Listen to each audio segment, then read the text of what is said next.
The Student's Wife, an excerpt from Would You Please Be Quiet, Please? Stories by Raymond Carver. The Student's Wife. He had been reading to her from Rilke, a poet he admired, when she fell asleep with her head on the pillow. He liked reading aloud, and he read well, a confident, sonorous voice, now pitched low and somber, now rising, now thrilling. He never looked away from the page when he read, and stopped only to reach to the nightstand for a cigarette. It was a rich voice that spilled into her dreams of caravans just setting out from walled cities and bearded men in robes.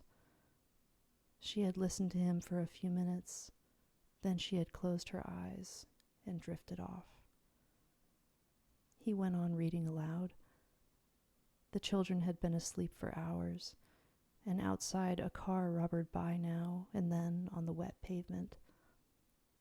After a while, he put down the book and turned in the bed to reach for the lamp. She opened her eyes suddenly, as if frightened, and blinked 2 or 3 times. Her eyelids looked oddly dark and fleshy to him as they flickered up and down over her fixed, glassy eyes. He stared at her. "Are you dreaming?" he asked. She nodded and brought her hand up and touched her fingers to the plastic curlers at each side of her head. Tomorrow would be Friday, her day for all the 4 to 7-year-olds in the Woodlawn apartments. He kept looking at her, leaning on his elbow, at the same time trying to straighten the spread with his free hand. She had a smooth-skinned face with prominent cheekbones. The cheekbones, she sometimes insisted to friends, were from her father, who had been 1/4 Nez Perce. Then, "Make me a little sandwich of something, Mike, with butter and lettuce and salt on the bread." He did nothing, and he said nothing because he wanted to go to sleep. But when he opened his eyes, she was still awake, watching him. "Can't you go to sleep, Nan?" he said, very solemnly. "It's late." "I'd like to eat something first," she said. "My legs and arms hurt for some reason, and I'm hungry." He groaned extravagantly as he rolled out of bed. He fixed her the sandwich and brought it on a saucer. She sat up in bed and smiled when he came into the bedroom, then slipped a pillow behind her back as she took the saucer. He thought she looked like a hospital patient in her white nightgown. "What a funny little dream I had." "What were you dreaming?" he said, getting into bed and turning over onto his side away from her. He stared at the nightstand, waiting. Then he closed his eyes slowly. "Do you really want to hear it?" she said. "Sure," he said. She settled back comfortably on the pillow and picked a crumb from her lip. "Well, it seemed like a real long, drawn-out kind of dream, with all kinds of relationships going on, but I can't remember everything now.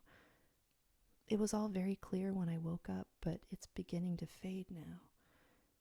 How long have I been asleep, Mike?" "It doesn't really matter, I guess. Anyway, I think it was that we were staying someplace overnight. I don't know where the kids were, but it was just the 2 of us at some little hotel or something. It was on some lake that wasn't familiar. There was another older couple there, and they wanted to take us for a ride in their motorboat." She laughed, remembering, and leaned forward off the pillow. "The next thing I recall is we were down at the boat landing. Only the way it turned out, they had just 1 seat in the boat, a kind of bench up in the front, and it was only big enough for 3. You and I started arguing about who was going to sacrifice and sit all cooped up in the back. You said you were, and I said I was. But I finally squeezed in the back of the boat.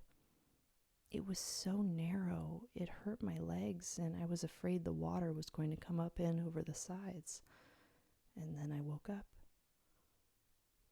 That's some dream, he managed to say, and felt drowsily that he should say something more.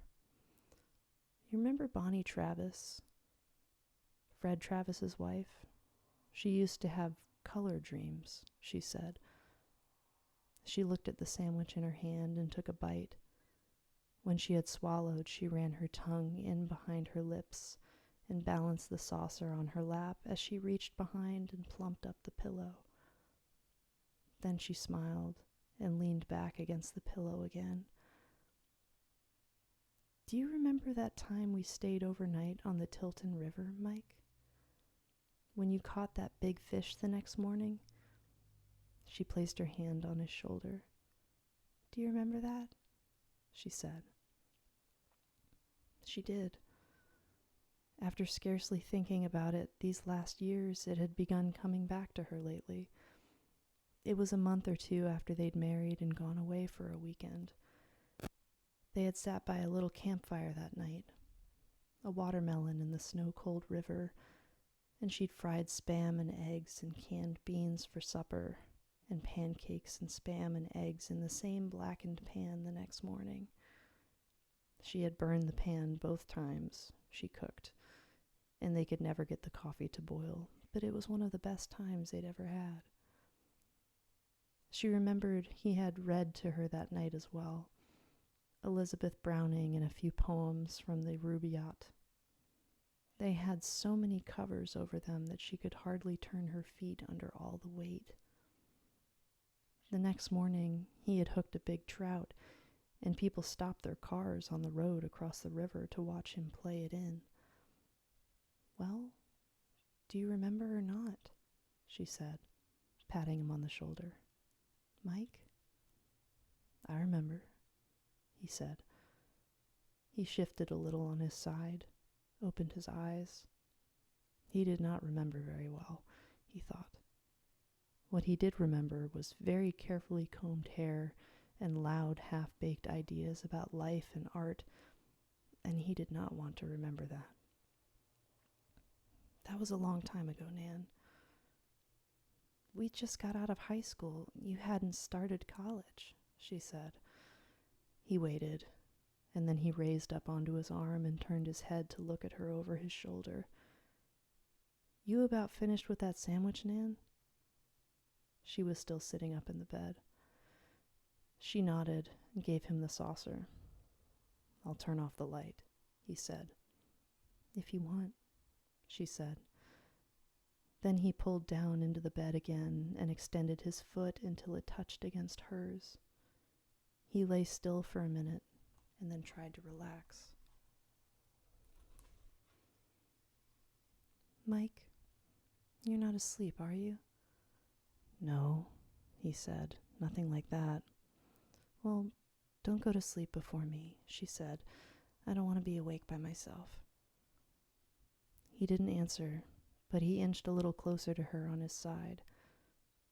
When she put her arm over him and planted her hand flat against his chest, he took her fingers and squeezed them lightly. But in moments his hand dropped away to the bed, and he sighed. Mike? Honey? I wish you'd rub my legs. My legs hurt, she said. God, he said softly. I was sound asleep.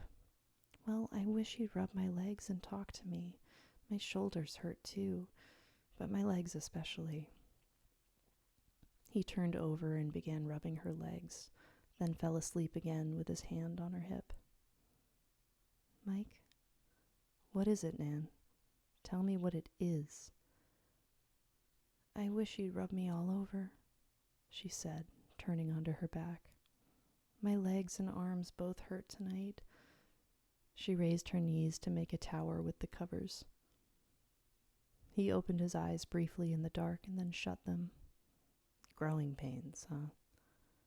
Oh, God, yes, she said, wiggling her toes, glad she had drawn him out. When I was 10 or 11 years old, I was as big then as I am now. You should have seen me. I grew so fast in those days, my legs and arms hurt all the time, didn't you?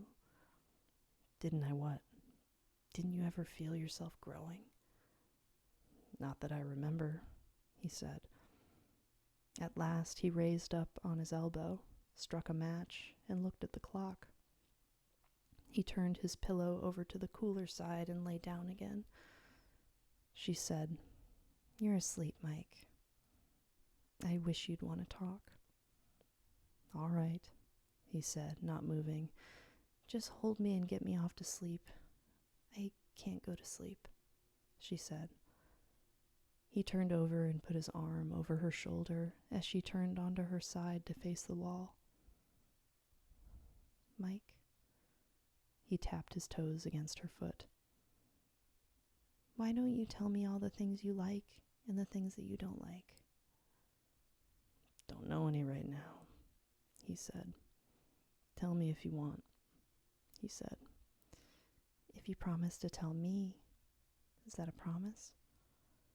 He tapped her foot again. "Well," she said, and turned onto her back, pleased. "I like good foods, steaks, hash browns, potatoes, things like that. I like good books and magazines, riding on trains at night, and those times I flew in an airplane." She stopped. "Of course, none of this is in order of preference. I'd have to think about it if it was in the order of preference. But I like that, flying in airplanes.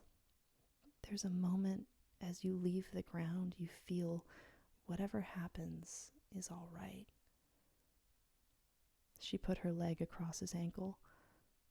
"I like staying up late at night and then staying in bed the next morning.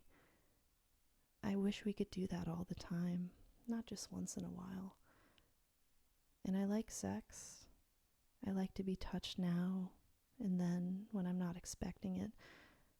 I like going to movies and drinking beer with friends afterwards. I like to have friends.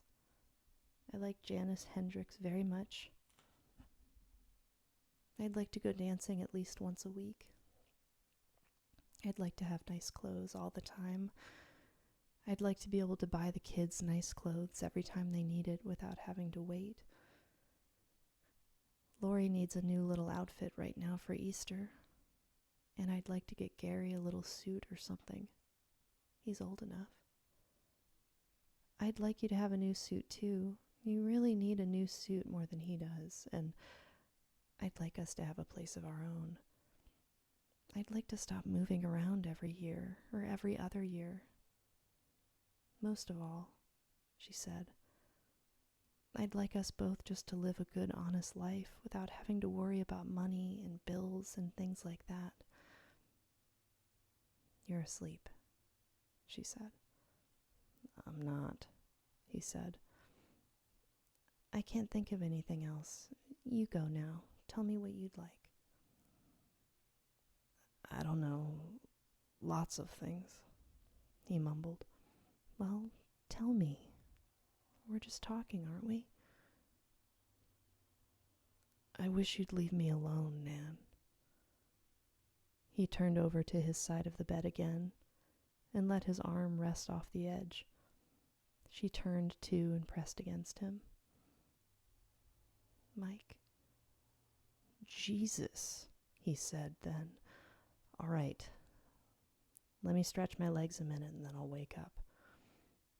In a while, she said, "Mike, are you asleep?" She shook his shoulder gently, but there was no response. She lay there for a time, huddled against his body, trying to sleep.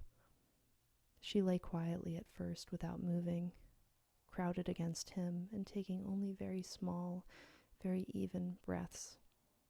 But she could not sleep. She tried not to listen to his breathing, but it began to make her uncomfortable. There was a sound coming from inside his nose when he breathed. She tried to regulate her breathing so that she could breathe in and out at the same rhythm he did. It was no use. The little sound in his nose made everything no use. There was a webby squeak in his chest, too. She turned again and nestled her bottom against his, stretched her arm over to the edge, and cautiously put her fingertips against the cold wall. The covers had pulled up at the foot of the bed, and she could feel a draft when she moved her legs. She heard 2 people coming up the stairs to the apartment next door. Someone gave a throaty laugh before opening the door. Then she heard a chair drag on the floor.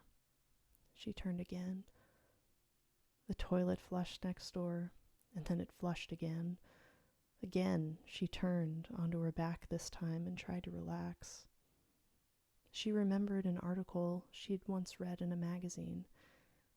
If all the bones and muscles and joints in the body could join together in perfect relaxation, sleep would almost certainly come. So she took a long breath, closed her eyes, and lay perfectly still, arms straight along her sides. She tried to relax. She tried to imagine her legs suspended, bathed in something gauze-like. She turned onto her stomach. She closed her eyes and then she opened them. She thought of the fingers of her hand lying curled on the sheet in front of her lips. She raised a finger and lowered it to the sheet. She touched the wedding band on her ring finger with her thumb. She turned onto her side and then onto her back again. And then she began to feel afraid. And in one unreasoning moment of longing, she prayed to go to sleep. Please, God, let me go to sleep. She tried to sleep. Mike, she whispered. There was no answer. She heard one of the children turn over in the bed and bump against the wall in the next room. She listened and listened, but there was no other sound. She laid her hand under her left breast and felt the beat of her heart rising into her fingers. She turned onto her stomach and began to cry. Her head off the pillow, her mouth against the sheet. She cried, and then she climbed out over the foot of the bed. She washed her hands and face in the bathroom. She brushed her teeth. She brushed her teeth and watched her face in the mirror. In the living room, she turned up the heat. Then she sat down at the kitchen table, drawing her feet up underneath the nightgown. She cried again.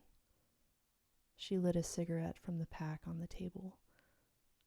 After a time, she walked back to the bedroom and got her robe. She looked in on the children. She pulled the covers up over her son's shoulders. She went back to the living room and sat in the big chair. She paged through a magazine and tried to read. She gazed at the photographs and then she tried to read again. Now and then a car went by on the street outside and she looked up. As each car passed, she waited, listening. And then she looked down at the magazine again. There was a stack of magazines in the rack by the big chair. She paged through them all. When it began to be light outside, she got up. She walked to the window. The cloudless sky over the hills was beginning to turn white. The trees in the row of 2-story apartment houses across the street were beginning to take shape as she watched. The sky grew whiter, the light expanding rapidly up from behind the hills. Except for the time she had been up with one or the other of the children, which she did not count because she had never looked outside, only hurried back to the bed or to the kitchen. She had seen few sunrises in her life, and those when she was little. She knew that none of them had been like this. Not in pictures she had seen, nor in any book she had read, had she learned a sunrise was so terrible as this. She waited, and then she moved over to the door and turned the lock and stepped out onto the porch. She closed the robe at her throat. The air was wet and cold. By stages, things were becoming very visible. She let her eyes see everything until they fastened on the red winking light atop the radio tower atop the opposite hill. She went through the dim apartment, back into the bedroom. He was knotted up in the center of the bed, the covers bunched over his shoulders, his head half under the pillow. He looked desperate in his heavy sleep, his arm flung out across her side of the bed, his jaws clenched. As she looked, the room grew very light, and the pale sheets whitened grossly before her eyes. She wet her lips with a sticking sound and got down on her knees. She put her hands out on the bed. "God," she said. "God, will you help us, God?"